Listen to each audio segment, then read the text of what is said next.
Selamat siang Ibu, pada hari ini kami akan mempresentasikan hasil laporan kami yang berjudul pengaruh ketidaknyamanan kelas terhadap konsentrasi belajar siswa 107.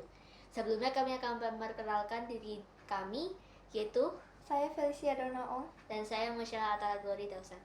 Oke, saya akan mulai dari bab 1, yaitu pendahuluan. Latar belakang.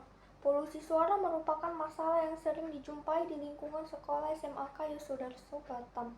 Polusi suara dapat diartikan sebagai gangguan terhadap lingkungan yang disebabkan oleh bunyi atau suara asing yang menyebabkan terganggunya ketenangan makhluk hidup yang berada di dalam suatu lingkungan. Oleh karena itu, penulis memilih judul tersebut karena penulis ingin mengetahui dampak dari polusi suara yang merupakan ketidaknyamanan pada kegiatan belajar mengajar di lingkungan kelas 10-7 SMAK Yosudarso, Batam. Oke, rumusan masalah yang pertama ada mengapa suara berisik dapat mempengaruhi konsentrasi dalam kegiatan belajar mengajar. Yang kedua, bagaimana cara mengatasi ketidaknyamanan akibat polusi suara dalam kelas. Ada tujuan. Yang pertama, untuk mengetahui dampak suara berisik dalam mempengaruhi tingkat konsentrasi dalam kegiatan belajar mengajar. Yang kedua, untuk mengetahui cara mengatasi ketidaknyamanan akibat polusi suara di dalam kelas. Manfaat. Secara teoritis, untuk menambah wawasan bagi peneliti mengenai topik yang diteliti penulis. Manfaat ini diterapkan khususnya dalam ruang lingkup kelas 10-7 SMAK Yosudarso. Secara praktis, sebagai pemberi sumbangan pemahaman dalam pemecahan masalah yang berhubungan dengan topik yang diteliti. Penelitian ini berguna dalam mengetahui lebih dalam dan memperbaiki serta menemukan solusi terhadap dampak negatif terhadap konsentrasi siswa 10-7. Selanjutnya, kita akan lanjut ke bab 2 di mana kita akan menjelaskan kajian pustaka. Pertama, kajian teori. Definisi polusi suara atau kebisingan. Nah, polusi suara sendiri merupakan gangguan terhadap lingkungan dan makhluk hidup yang disebabkan oleh bunyi atau suara asing. Selanjutnya juga ada definisi ketidaknyamanan. Ketidaknyamanan adalah suatu perasaan negatif yang ditimbulkan oleh tekanan atau gangguan maupun pengaruh yang berada di luar kendali seorang individu. Ciri-cirinya antara lain memiliki sikap defensif, bahasa tubuh yang tertutup, jarak fisik, dan kurangnya inisiatif untuk berinteraksi. Nah, dampak negatifnya antara lain kerusakan pada indera pendengaran, terganggunya jalannya materi, hingga terganggunya fokus murid terhadap pembelajaran. Selanjutnya ada faktor penyebab terganggunya konsentrasi karena ketidaknyamanan berupa kebisingan. Antara lain ketidaknyamanan berupa kebisingan menyebabkan ketidaksenangan dari kondisi yang terjadi oleh seseorang dan mengalihkan perhatian orang tersebut. Selanjutnya ada cara mengatasi ketidaknyamanan akibat polusi suara tersebut. Antara lain dengan cara menegakkan tata tertib sekolah dalam menjaga ketertiban kelas. Nah, namun diperlukan juga kesadaran diri dari masing-masing individu untuk menjaga ketenangan diri masing-masing. Selanjutnya ada kerangka berpikir, di mana pertama kami menjelaskan polusi suara di lingkungan sekolah, dan kami menjelaskan dampak dari kebisingan atau polusi suara tersebut. Kami juga menjelaskan definisi ketidaknyamanan dan dampak ketidaknyamanan di kelas. Kemudian, faktor penyebab terganggunya konsentrasi karena ketidaknyamanan berupa kebisingan, dan cara mengatasi ketidaknyamanan akibat polusi suara. Selanjutnya ada hipotesis. Hipotesis ini kami buat sendiri, dan hipotesis yang kami dapatkan adalah bahwa dalam penelitian ini adalah bahwa ketidaknyamanan dari kebisingan kelas mengurangi fokus murid dan mengganggu proses dalam mencerna materi pembelajaran. Oke, sekarang bab 3 yaitu metode penelitian. Yang pertama ada lokasi dan waktu penelitian. Penelitian ini dilaksanakan di lokasi ruang kelas 10-7 angkatan ke-36 SMAK Yosudarso, Batam, Jalan Dang Merdu nomor 2, Kelurahan Teluk Tering, Kabupaten Kepulauan Riau, Provinsi Kepulauan Riau. Penelitian ini berlangsung selama 3 bulan, dimulai dari bulan Februari 2024 hingga bulan April 2024. Jenis penelitian. Jenis penelitian yang digunakan dalam penelitian ini adalah penelitian kuantitatif. Peneliti memilih jenis penelitian kuantitatif dengan alasan ingin mengetahui bagaimana dampak ketidaknyamanan berupa polusi suara terhadap konsentrasi murid kelas 10-7 dengan menyebarkan angket agar lebih mudah dan lebih menghemat waktu. Jenis pendekatan. Jenis pendekatan yang digunakan dalam penelitian ini adalah pendekatan deskriptif kuantitatif. Peneliti memilih jenis pendekatan deskriptif kuantitatif dengan alasan peneliti ingin mengkalkulasi hasil angket penelitian dengan mengutamakan data presentase. Maka penelitian dapat berfokus pada data angka dan presentase yang nyata dari sampel para responden. Populasi dan sampel. Sampel penelitian diambil dari 50% populasi kelas 10-7 atau 19 dari 38 orang. Teknik sampel yang diambil adalah sampel acak sederhana.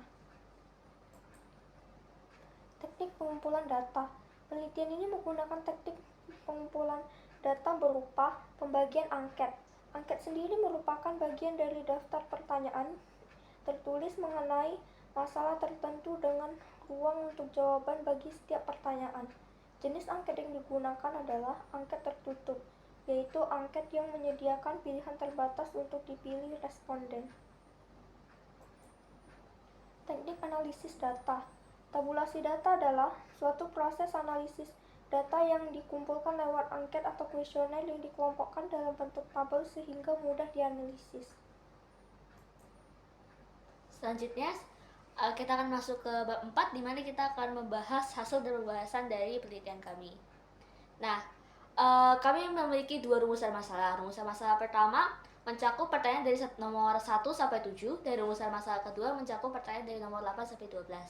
Rumusan pertama ini yaitu untuk mengetahui dampak suara berisik dalam mempengaruhi tingkat konsentrasi dalam kegiatan belajar mengajar. Pertanyaan pertama yang kami buat untuk mengetahui jawaban dari rumusan tersebut adalah, apakah Anda pernah kehilangan konsentrasi saat proses belajar mengajar berlangsung? Jawaban yang kami dapat dari responden yaitu bahwa diperoleh 47,4% atau 9 dari 19 responden menjawab sering terhadap pernyataan tersebut, sedangkan 47,4% atau 9 dari 19 responden menjawab kadang-kadang. Selanjutnya diperoleh persentase 5,2% atau 1 dari 19 responden yang menjawab pernah dari pernyataan tersebut. Kemudian untuk pernyataan selalu dan tidak pernah mendapatkan jawaban 0% atau tidak ada responden yang menjawab hal tersebut. Dari data yang diperoleh peneliti, penelitian menyimpulkan bahwa mayoritas responden menjawab sering dan kadang-kadang bahwa responden pernah kehilangan konsentrasi saat proses belajar mengajar berlangsung. Juga dapat disimpulkan bahwa seluruh responden menjawab kuesioner yang diberikan. Selanjutnya, pertanyaan kedua. Apakah Anda pernah kehilangan konsentrasi saat proses belajar mengajar berlangsung dikarenakan gangguan dari luar lingkup kelas? Jawaban yang dapat dari responden adalah bahwa diperoleh presentasi 57,9% atau 11 dari 19 responden menjawab kadang-kadang.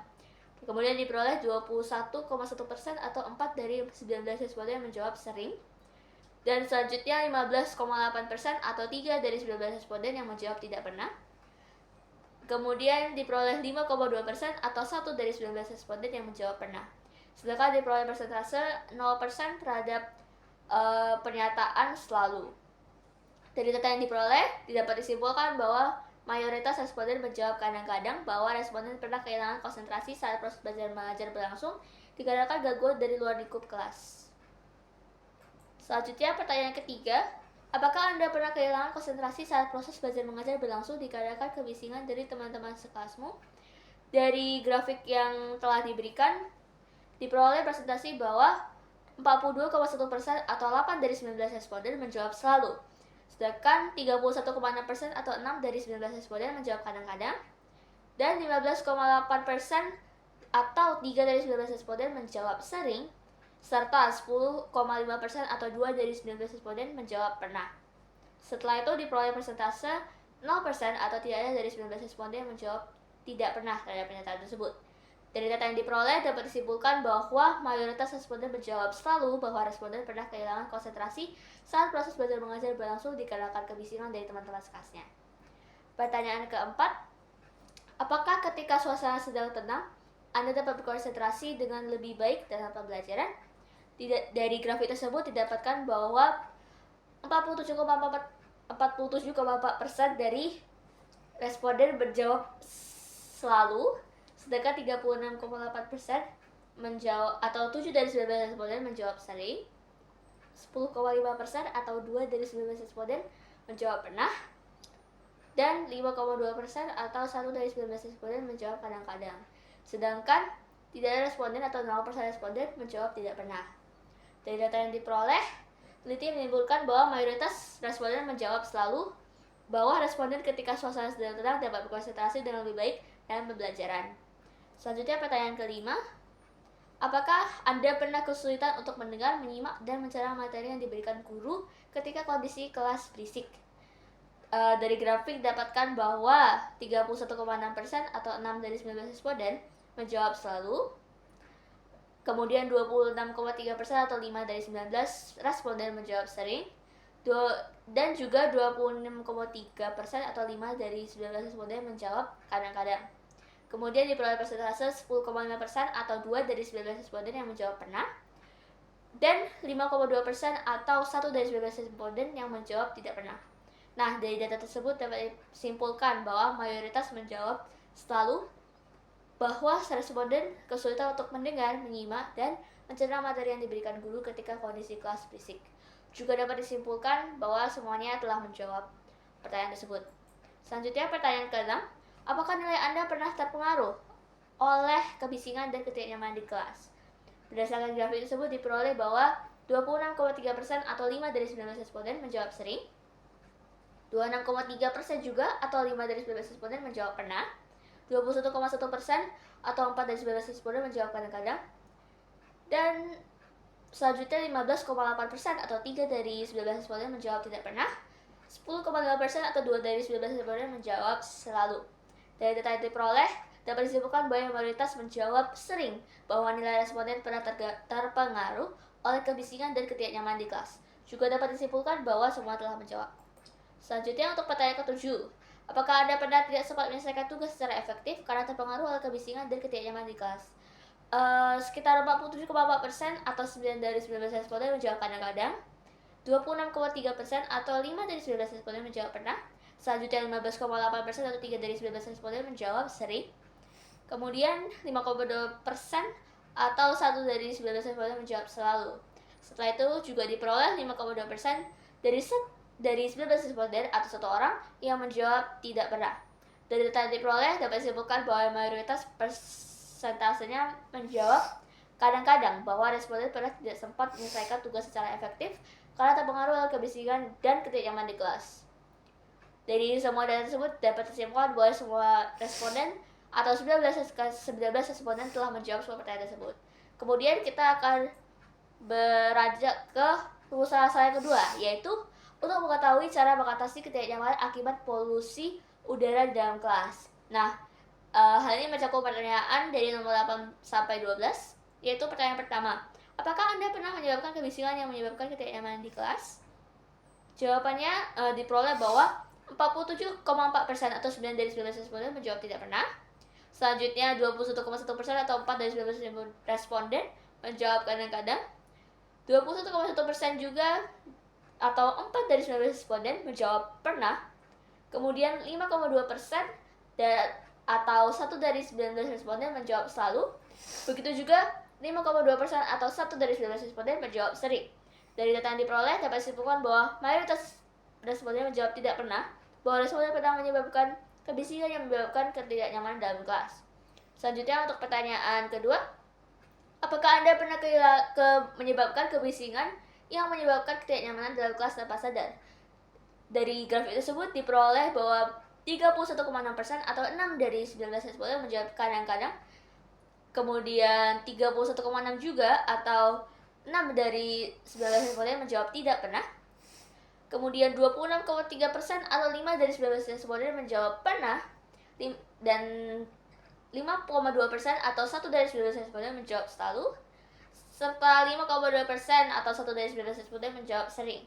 Dari data yang diperoleh Dapat disimpulkan bahwa mayoritas menjawab kadang-kadang bahwa responden pernah menyebabkan kebisingan yang menyebabkan ketidaknyamanan dalam kelas tanpa sadar. Selanjutnya pertanyaan ketiga, apakah Anda pernah menyebabkan kebisingan dan ketidaknyamanan dalam kelas secara sengaja untuk berkonsentrasi? Dari grafik diperoleh bahwa 84,2% atau 16 dari 19 responden menjawab tidak pernah, sedangkan 10,2% atau 2 dari 19 responden menjawab kadang-kadang. Selanjutnya, 5,2% atau 1 dari 19 responden menjawab selalu. Kemudian diperoleh persentase 0% atau tidak ada dari 19 responden yang menjawab sering, pernah, dan dapat disimpulkan bahwa mayoritas responden menjawab tidak pernah, bahwa responden pernah menyebabkan kebisingan dan ketidaknyamanan dalam kelas secara sengaja untuk berkonsentrasi. Selanjutnya pertanyaan keempat, apakah Anda pernah mencoba menegur anggota kelas yang berisik untuk mengatasi ketidaknyamanan? Berdasarkan grafik diperoleh bahwa 31,6% atau 6 dari 19 responden menjawab pernah. Kemudian 26,3% atau 5 dari 19 responden menjawab tidak pernah. 21,1% atau 4 dari 19 responden menjawab kadang-kadang. 15,8% atau 3 dari 19 responden menjawab sering. Dan 5,2% atau 1 dari 19 responden menjawab selalu. Dapat disimpulkan bahwa mayoritas menjawab pernah, bahwa responden pernah mencoba menegur anggota kelas yang berisik untuk mengatasi ketidaknyamanan. Selanjutnya pertanyaan kelima, apakah Anda pernah mencoba melapor kepada guru untuk mengatasi kebisingan dan ketidaknyamanan? Berdasarkan grafik diperoleh persentase 68,4% atau 13 dari 19 responden menjawab tidak pernah, sedangkan 15,8% atau 3 dari responden menjawab pernah. Selanjutnya 10,5% atau 2 dari 19 responden menjawab sering. Kemudian 5,2% atau 1 dari 19 responden menjawab kadang-kadang, sedangkan 0% atau tidak ada dari 19 responden menjawab selalu. Dari data yang diperoleh, dapat disimpulkan bahwa mayoritas responden menjawab tidak pernah, bahwa responden pernah mencoba melapor kepada guru untuk mengatasi kebisingan dan ketidaknyamanan. Dan juga dapat disimpulkan bahwa dari semua pertanyaan dari nomor 1 sampai 12 telah dijawab oleh seluruh responden. Selanjutnya, pengujian hipotesis. Berdasarkan tabulasi data dan hipotesis pada bab 2, maka dapat disimpulkan hipotesis bahwa ketidaknyamanan dari kebisingan kelas mengurangi fokus murid dan mengganggu proses dalam mencerna materi pembelajaran telah sesuai dengan hasil angkat yang disebarkan.